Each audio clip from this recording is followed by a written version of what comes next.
تو یہ ہمارے لیے اتنا بڑا نقصان ہے۔ ہمارے بچوں کے دلوں میں حوصلہ پیدا کہاں سے ہوگا؟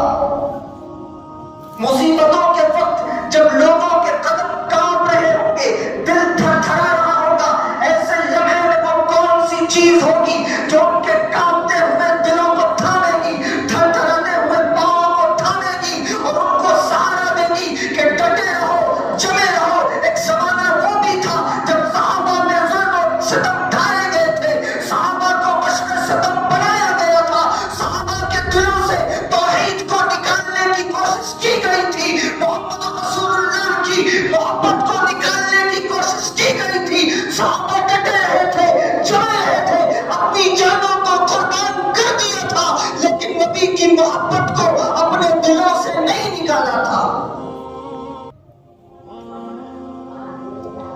حوصلہ کہاں سے آئے گا؟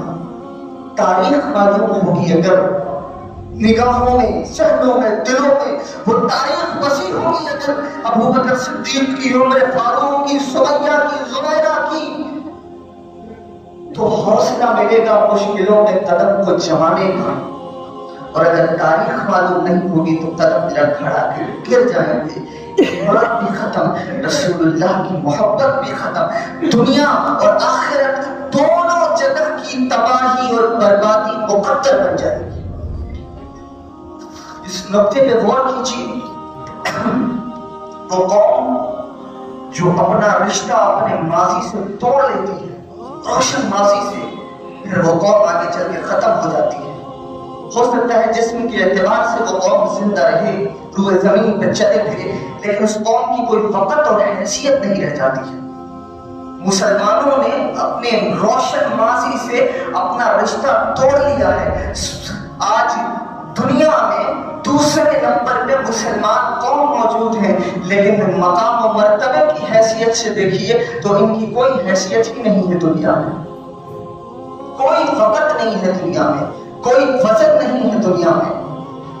وہ وجہ یہی ہے کہ ہم نے اور ہمارے لوگوں نے دوسروں کو رول ماڈل بنا لیا ہے، ان کی تقلید اور ان کی پیروی کر رہے ہیں، لیکن وہ جو صحابہ تھے نبی کے، وہ جو نبی کے چاہنے والے تھے، کیسے نبی کو چاہا تھا اس انداز کو ہم نے نہیں سیکھا، کیسے نبی پہ مر مٹے تھے اس انداز کو ہم نے نہیں سیکھا، کیسے رب کے توحید کی حفاظت کی تھی اس انداز کو ہم نے نہیں سیکھا، اپنے ایمان کو کیسے بچایا تھا اس انداز کو ہم نے نہیں سیکھا۔ 23 سال کی مدت پہ ساری دنیا میں اسلام کا پرچم لہرایا تھا، اس انداز کو ہم نے نہیں سیکھا۔ جب اس انداز کو ہم نے فراموش کر دیا، دنیا نے بھی ہمیں فراموش کر دیا کہ یہ تو اپنے لوگوں کو بھولنے والی قوم ہے، یہ دنیا کو کیا فائدہ پہنچا سکتی ہے۔ حضرت ابو بکر صدیق رضی اللہ تعالیٰ صحابہ کی عظمت دیکھیے اور صحابہ کی محبت کا انداز دیکھیے اور نبی سے محبت کا انداز سیکھ کے جائیے۔ ایک مرتبہ حرم میں خطبہ دے رہے ہیں، مکہ کے اندر بیت اللہ میں، اسلام کی طرف لوگوں کو بلا رہے ہیں، یا ایھا الناس قولوا لا الہ الا اللہ، اے لوگوں کہو اللہ کے سوا کوئی معبود نہیں، کامیاب ہو جاؤ۔ اس بات کی طرف لوگوں کو دعوت دے رہے ہیں۔ مشرکین برہم ہو گئے، ناراض ہو گئے، غصہ ہو گئے۔ ابو بکر بیت اللہ کے اندر اسلام کی دعوت دے رہا، نبی کے دین کی، محمد کے دین کی دعوت دے رہا، کھڑے ہوئے۔ حضرت ابو بکر رضی اللہ تعالیٰ عنہ کو چاروں طرف سے گھیر دیا، گھیر کے زمین پر پٹک دیا۔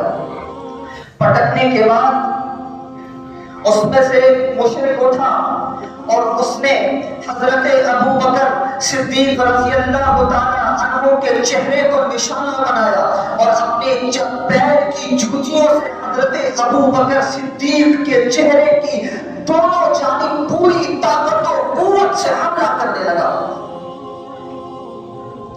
اور اس زمانے کے چپل نہیں تھے وہ جو کہ نرم ہوں، ملائم ہوں، وہ اس زمانے کے سخت ترین چپل ہوا کرتے تھے، اور ان جوتیوں سے اس نے حضرت ابو بکر صدیق کے چہرے کو نشانہ بنایا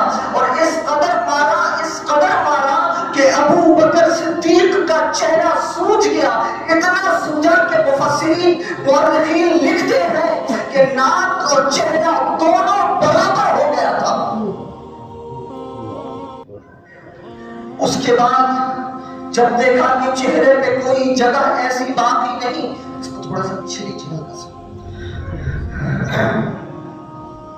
اس کے بعد جب دیکھا کہ چہرے پہ کوئی جگہ ایسی باقی نہیں جہاں چوٹ کے نشانات نہ ہو، جہاں جی بھر کے مار نہ لیا ہو، پورا چہرہ ابو بکر صدیق کا سجا ہوا ہے، پھولا ہوا ہے۔ اس کے بعد پیٹ کی طرف آتا ہے، پیٹ پہ چڑھ کے کودنے لگتا ہے، اتنا کودتا ہے اور سینے پہ اس قدر مارتا ہے کہ حضرت ابو بکر صدیق کی جان نکلنے کو آ جاتی ہے۔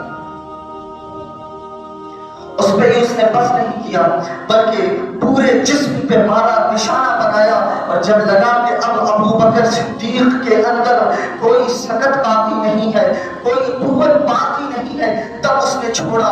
قوم کے لوگوں کو پتا چلا، حضرت ابو بکر صدیق کے بھاگے آئے، ابو بکر صدیق کی یہ حالت دیکھی، قوم کے لوگوں کو یقین ہو گیا کہ اب ابو بکر صدیق زندہ نہ بچیں گے، اب یہ دنیا چھوڑ کے چلے جائیں گے۔ ان کو چادر میں رکھا، اٹھا کر گھر لائے اور کہہ دیا کہ اگر ابو بکر صدیق کو کچھ ہوا تو کہہ دینا کہ ہم انہیں چھوڑیں گے نہیں۔ قوم کی محبت تھی، اسلام کی قوم کی محبت تھی جو غالب آ گئی تھی۔ صبح بے ہوش ہے ابو بکر صدیق، یار غار ہے نبی کے وہ دوست ہیں کہ جب ساری دنیا نبی کو جھٹلا رہی تھی، جس کے پاس نبی صلی اللہ علیہ وسلم جاتے، معراج کا واقعہ بتاتے، سب کہتا تم جھوٹے ہو، تم جھوٹے ہو، تم جھوٹے ہو۔ لوگوں نے کہا ابو بکر صدیق تمہارا ساتھی ایسا ایسا کہتا ہے، کہا محمد نے اگر کہا ہے تو پھر سچ کہا۔